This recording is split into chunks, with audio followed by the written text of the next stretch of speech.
Dara, it's time for another update. It's Saturday, the 29th of June 2024. We're at the Wixford Village Hall. Let's go in.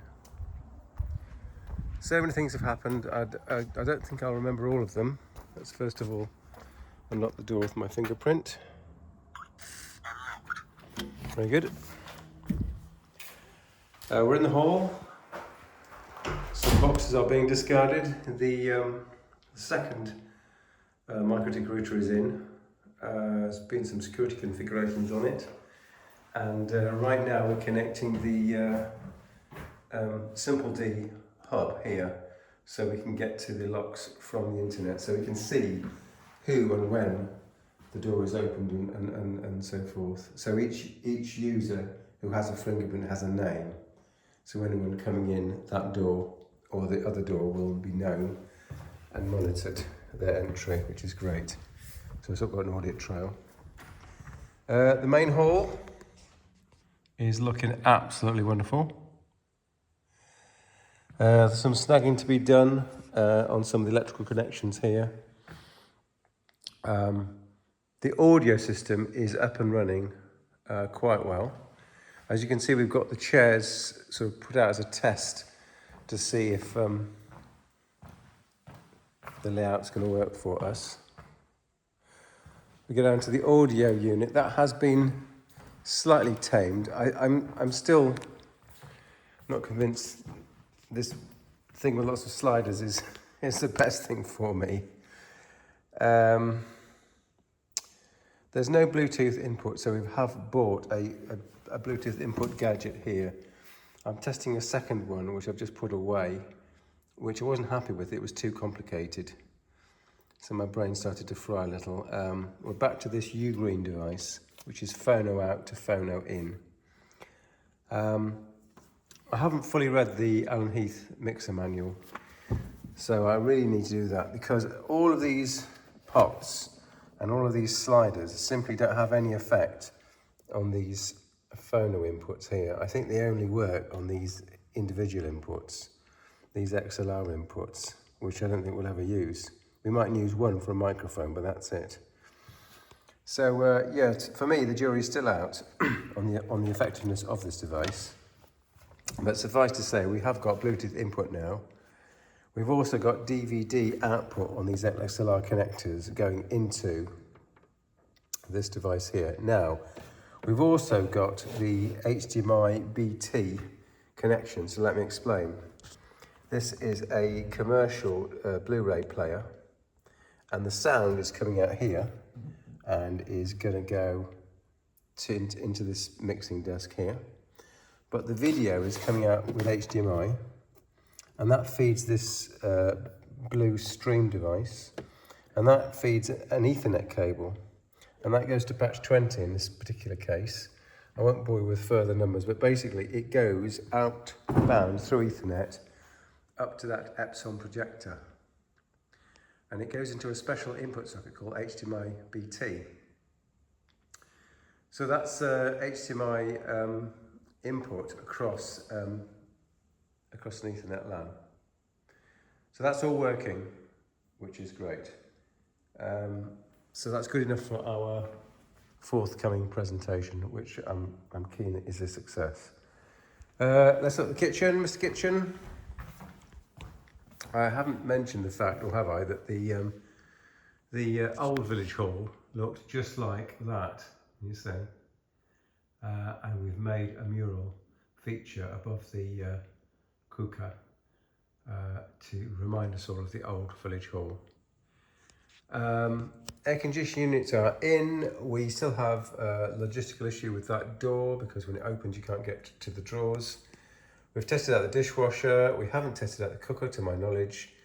We have moved a lot of things around in this kitchen because there aren't that many spaces to put stuff. We'll come to that again if I remember it in the store cupboard. Sable toilets up and running. We haven't really done much with that. The 3 toilets are functional.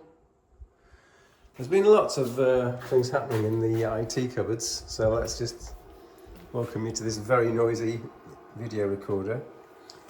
Printer's in, it's connecting wirelessly, so there's no wires and people can print to it from throughout the building. Consumer unit's done needs a bit of tidying up. There's a few holes missing, so the wiring is unnecessarily complicated here. Oh, there's big news about the VPN.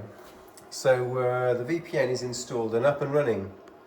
Now, I'm using a new technique called WireGuard. I used to use something called OpenVPN, but I've switched over to WireGuard, and WireGuard is sort of public and private key encryption based. Potentially, I believe it's supposed to be faster than OpenVPN, but getting the setup of this was completely non-trivial. But it's all documented in the wiki now, so I can repeat it. So that's the Pi, which is NAT masquerading, if you know what that means, and from our BT fiber connection into that VPN, and it's all working. So basically we can do remote maintenance of anything that's on the internet in this building. The LAN cabling has been resolved, we believe, although to counteract that great success, we found out when we tried to connect something, and we found one of the good connections has gone bad. So there's nothing for it but to sit here and test every connection once more. So I'm hoping I'm going to get a date with John and we'll do it together, I hope, so that we can not go out of our minds and retest every connection. Yeah, the switches need to move down, but again, we're not moving them down until we have clear proof that all the sockets are good. Meeting room. Oh, do you know how long and how many people does it take to mount a television? Well, the answer is a long time if you want to get it absolutely perfectly level. Now that TV is absolutely perfectly level, and it's actually laser referenced and dead in the middle of this room. So that's all good. You can't see the fact that below, but it's hiding the fact that the sockets, which it obscures, aren't quite in the middle of the room. But now you can't see the sockets. Who would know? We were looking at trying to mount that biamp conference bar. The bracket that you can buy is, and I'm not kidding you, several £100. I'll just say that again. The bracket, the piece of metal that would attach that to a Visa mount of a television, is several £100. So we're thinking of not buying that, and we're thinking of alternatives. The current alternative is mounting it on 2 blocks of wood, and we're going to see how that alternative pans out. My lovely partner's been in here and has been gardening on the inside, which is very welcome. And Angela has put one of her signature quilts and has hung it on the wall there, and I think it enhances the room dramatically. So that's all good. On to the storeroom. Well. Now, before we built this village hall, we actually had a refurbishment of the old village hall, and it did include buying quite a lot of glassware, which is here. So it's been in people's houses for the last couple of years, and those people have decided it's time to free up their garages space and so forth and give it back to us. So I've diplomatically put one here to sort and thin, please, and the same on this box. I don't believe the longevity of these boxes is going to be very high, or of their contents. And we seem to have an awful lot of these sort of red wine glasses, which, I don't know, I just don't think they suit. Apart from being dusty.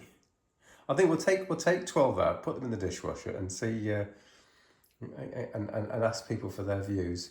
We've also got, just a dramatically large number